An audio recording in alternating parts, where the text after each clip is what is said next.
Okay. I'm about to start a modern league with a Splinter Twin deck. So this is just before Battle for Zendikar becomes legal in modern, at which point I will be trying to play a really interesting build with Knight of the Reliquary and Retreat to Coralheim, but that's not here today. Today I wanted to talk about Splinter Twin, probably one of the more, well, basically a deck that's been present since Modern's inception, winning the very first Modern Pro Tour. It's changed a lot.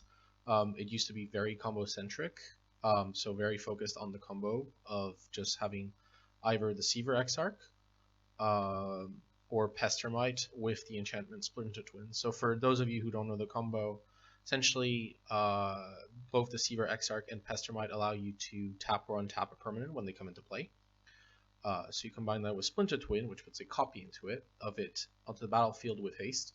So you use that copy to untap the initial Splinter Twinned creature and thus basically make infinite creatures with haste and kill your opponent. Uh, it works really well because both your free mana creatures have flash, so you can play them at the end of your opponent's turn, or actually at various points, and then untap, play your 4th land, Splinter Twin. But the deck has changed a lot since people have gotten used to the combo, and now it's more about kind of a blue-red control deck that does happen to have this kind of combo finish. Um, so I'll kind of walk you through what the deck is trying to do aside from this Deceiver Exarch Splinter Twin plan. It has the mid-value plan, and you can really see that with the 4 Snapcaster Mages. Snapcaster Mage being one of the key creatures in Modern. It essentially allows you to put pressure on your opponent while casting your spells again. So for example, if you're playing against a deck with a lot of small creatures, like being able to go Lightning Bolt, Snapcaster Mage, and recast a Lightning Bolt, you're basically creating card advantage and having a 2-1 in play, and that allows you to potentially attack. Actually, one of the most common plays this deck does when it doesn't win with the combo is to go Snapcaster Mage, having cast Lightning Bolt to your opponent's face, and then flashing it back with Snapcaster Mage, so you deal 6 damage, plus the attack from Snapcaster is 8 damage, so that's actually a lot. But you have a lot of instants and sorceries, so things like Spell Snare, even Serum Visions is very good, so Snapcaster Mage works really well in this deck. I'll kind of go through the rest of that card for card. So Serum Visions, one of the key cards in Modern, allows you to set up your combo. You're playing 4 copies. Lightning Bolt, one of the premium removal spells in Modern, and a great secondary plan again with Snapcaster Mage. And the other key 4 of outside of the combo, as far as spells are concerned, is Remand. Now, what Remand does is it depends on the matchup. So in most matchups, it literally does what it says on the tin. Counter the spell, return it to your opponent's hand, draw a card. So basically, buying yourself time while denying your opponent's game plan. It's not great against every deck. So, like for example, against Affinity, it's awful, and you're gonna usually sideboard it out. But it's very good if your opponent tries to resolve 2 free mana spells, since at that, or even more if you're lucky. Since at that point you add mana, basically you pay 2 mana to deny them 2 free 4 mana worth of value while drawing a card. And with Snapcaster Mage, Remand is actually really good against combo decks like Amulet Bloom, because being able to counter, say, Primeval Titan and giving yourself an extra turn sometimes is all you need. Now that said, there is a secondary use for Remand, which is when you're playing against blue decks. So a very non-intuitive play with Remand is to remand your own spells, which doesn't seem obvious at first, but what can happen is when you're, let's say I Dispel or Spell Snare or something, and then your opponent counters with a Dispel. So let's say a Spell Snare 2-drop, and then my opponent casts Dispel, Spell Snare. If I have enough mana, one of the plays available to me is to basically cast Remand on my Spell Snare. So when the Remand resolves, I return the Spell Snare to my hand, draw cards, and since it's my own spell, I get the Spell Snare back again, get the card from the Remand. The Dispel resolves, or tries to, it doesn't actually work out, since the Spell Snare is no longer in the stack, so it gets countered. And then you can, if you still have a mana left, recast your spell snare, counter the true drop, and that way you countered your opponent's dispel, and basically went +1 card because you countered your opponent's dispel while drawing a card. And it's one of the more key uses of Remand. Now let's walk through kind of like the little tech slots in the deck. Spell Snare is not a card you want multiples of, but when it's good, it's great. Usually it reads counter target Tarmogoyf, but even counting like a Snapcaster Mage is really good. This spell, most of the cards that interact with your combo are instants, and the spell really works there. It also helps in blue mirrors. Electrolyze is just a card to kind of advance your game plan, draw a card, and against some matchups like Affinity, it can be really devastating, killing 2 creatures and drawing a card. And then getting a backwards Telecaster Mage is incredible. Then I have Vendilion Clique. Again, a card that doesn't seem obvious with the combo in mind. But what Vendilion Clique allows you to do is one of 2 things, actually. So the obvious text on the card is that you look at your opponent's hand and get to disrupt what they're doing, which is either to protect your combo because you know what's going on, or you can remove a key card like Abrupt Decay, which can disrupt your combo without being able to be countered. Or alternatively, with Vendilion Clique, you can also put pressure. Just look at your opponent's hand, go like, okay, your hand does nothing, and that's another option. You're gonna keep every card. I know what every card in your hand is, and I know what my hand is, and I know how to advance this game plan in a way which is going to end up favorably for me because I have a free 1 flash flying creature. But there's another mode with Vendilion Clique, aside from disrupting what your opponent's trying to do, which again can be helping your combo through or disrupting theirs. It can also target yourself. So what can happen in some matchups, especially pre-board, is you'll draw 2 or 3 Splinter Twins, and you're in a matchup where Splinter Twin's not very good, simply because it's not quite right. So you can't go for the combo because you would lose 2 cards, you lose a lot of tempo. So there's a lot of times that Splinter Twin might clog your hand up. So if your opponent's down to like a few cards, or it's not really key that you look at their hand, you can always cast Vendilion Clique targeting yourself, choosing a card in your hand, and basically getting rid of it and cycling it for a new card. So basically allows you to also cycle cards in your hand. So really important card there. And finally, the last kind of tech slot in the main deck is Cryptic Command. I initially tried this deck with just 1, and I've gone back on that. You need 2 of this card. It's a lot of mana for Modern. 4 is a lot, but there are so many modes, and the card is so good in so many matchups that having 2 is great. Against aggro decks, like being able to tap their team and draw cards, fantastic. Being able to counter a spell and draw cards also pretty good. You can also use it with Snapcaster Mage to tempo them out. It's a great card, but again, because it costs 4, you can only really play 2 copies. Or I like to play 2 copies. Some people may play 3, but I like 2. And yeah, that's kind of the main deck. I'll go over the mana base quickly. So one thing you'll notice, it actually plays 5 basic islands. And the rationale for that is it's kind of twofold. One is there's going to be a card on the side where that makes sense called Blood Moon, so I'll get to that in a bit. But the second is you are kind of a tempo deck, and you don't want to take too much damage from your own lands.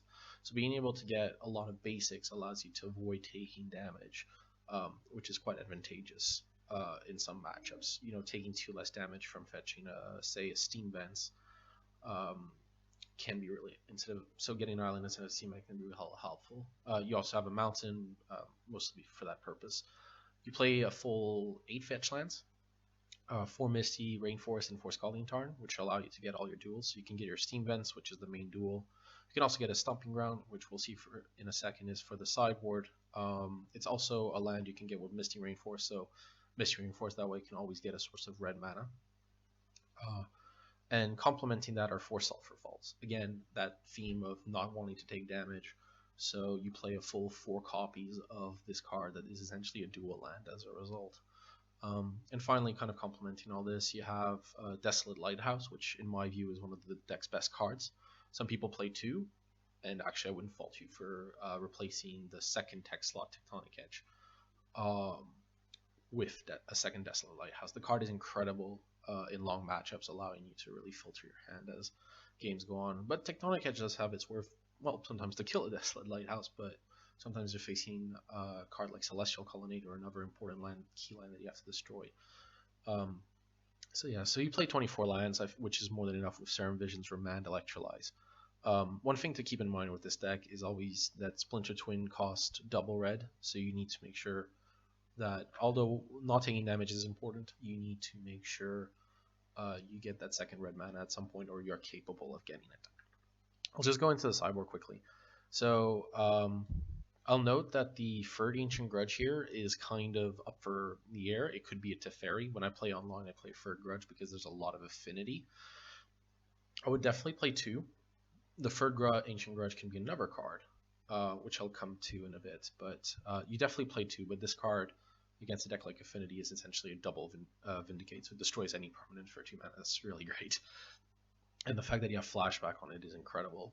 And again, that's why the Stomping Ground is in the deck. Two Pyroclasms. Pyroclasms preferred to a card like Anger of the Gods because cards like Kitchen Finks are seen less, and Voice of Resurgence are seen less play these days, which are the cards that privileged Anger of the Gods. And you're seeing and having the cheaper effect, in my view, is more important at this time. In Modern, this can always change, of course. So it's worth keeping in mind about these variations because Modern has been invaded by Kitchen Finks for a long time, so it's good to have that variation. And then you have Spellskite, one of the stalwart sideboard cards, almost one you see in almost every deck. It's great in a number of matchups.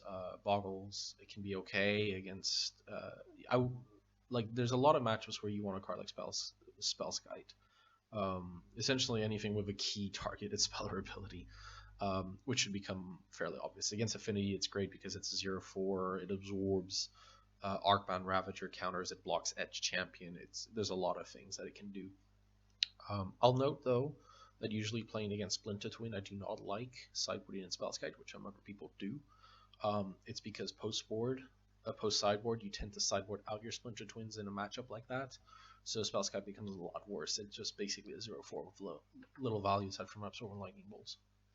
Then I have a copy of Dismember, which I'll just highlight in a bit. There we go. So with Dismember, this could also be Roast, but I love the fact of the Dismember, even though it costs 4 life because there's no black source in your deck. I like the fact it costs 1 mana. I like the fact that it's an instance. Both of those factors are really important for me over a card like Roast. Now, that may change depending on your metagame. If your metagame is very aggressive, I would have a Roast or a Dismember, but I like the effect to be an instant. It does. That means it can be useful in some other matchups like Infect as well, where it's a lot better. And then Blood Moon. So this deck only plays 2 Blood Moon in the sideboard. One of the attack slots. I would not actually be against a third Blood Moon. The card is actually incredible. There are matchups which in Modern are just automatically won as a result of landing a Blood Moon. So a card definitely worth keeping in mind. And I would be... you want to sculpt your game plan towards Blood Moon, and you can kind of do so depending on how it goes. Blood Moon tends to be against decks like Amulet Bloom, decks that basically need their lands to combo off or win the game. You do sideboard it in matchups where your opponent, in a way, uses their lands just for mana. But those tend to be things like blue, white, red control, or Jund, or Abzan. So decks that use 3 colors of mana, very few basics. But pay attention to how your opponent plays. If your opponent gets a lot of basics in your games, then Blood Moon is not as effective as it should be. And again, Blood Moon is more effective on the play than on the draw, simply because they have less time to get their basic lands. You also have... I like Engineered Explosives as kind of a catch-all. It goes into a lot of matchups, from Affinity to things like Abzan or Jund, just because it's very versatile. I actually like the card. I could see having a second one over an Ancient Grudge. The other cards you could have over Ancient Grudge are Teferi, for example. But I really like Explosives. Like, it's a card that gets underrated, but solves a lot of issues. Jace Architect of Thought is a little more difficult to explain for me why it's in there, but it actually works well in Modern. So Jace comes in those games along with the next card, Karenal's God of Storms, where you're kind of taking out your Splinter Twins and you're going for the long game. In those games, you're looking for card advantage, and Jace provides that. It's actually just being able to go -2 drawing cards, potentially drawing out a lightning bolt. That's a lot of value. It also single-handedly shuts down the card Lingering Souls, which makes a bunch of 1/1 spirits, and it just works well as a threat. As long as you can keep the board clear with your spell snares, your remands, your lightning bolts, and snapcaster mages. In Keranos, it costs 5 mana. It takes a long time, but the card is almost impossible to remove when very few people are prepared to remove it anyways. So that means that once it lands on the table, the effect pretty much lasts for the rest of the game, and because your whole game plan is just to temp out your opponent, take time, value them out, Keranos just works perfectly in there. And those two cards, Jace and Keranos, work well with Splinter Twin, basically as replacements when you're trying to go into a long game plan. So yeah, that's kind of the deck.